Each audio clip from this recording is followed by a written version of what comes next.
C'est le 17 janvier 1864, à Ronchamp, en Haute-Saône, que naît Clémence Élisa au domicile de son grand-père François Genin.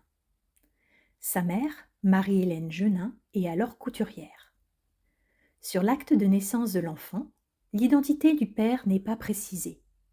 Clémence Élisa porte donc le patronyme de sa mère, Genin. Elle est légitimée 4 ans plus tard, en 1868, lors du mariage de sa mère Marie-Hélène avec Jacques Dreyer. Clémence prend alors définitivement le patronyme de Dreyer. Né dans le Haut-Rhin, Jacques Dreyer avait une formation initiale de graveur sur métaux. Mais en 1868, il travaillait comme manouvrier à la houillère de Champagné, ville voisine de Ronchamp.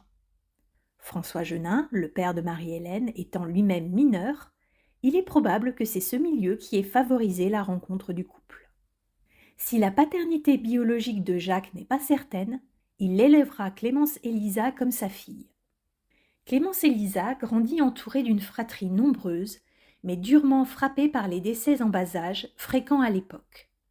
7 garçons naissent après elle. Julien, né en 1868 et qui décédera à 1 an et demi. Joseph, né en 1870. Claude, né en 1872 et mort à quelques semaines. Un second enfant, également prénommé Claude, né en 1873 et mort à 2 ans. Eugène, né en 1874. Jacques-Émile, né en 1879. Et enfin Prosper, né et mort en 1880 à quelques jours de vie. La famille s'installe dès 1870 en région lyonnaise, à Tarare, puis Villefranche-sur-Saône, puis Villeurbanne, et enfin à Lyon, dans le 3e et 2e arrondissement, à différentes adresses, rue Voltaire, rue Moncey et rue de Brest, alors appelée rue Centrale.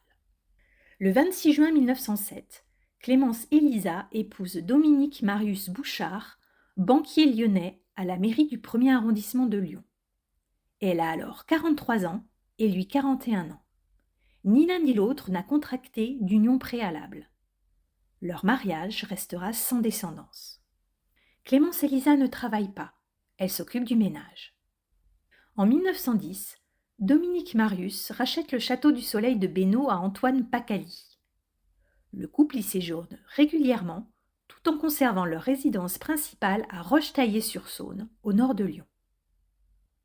Mais le 14 juin 1912, Clémence Élisa devient veuve. Dominique Marius s'éteint prématurément à 46 ans.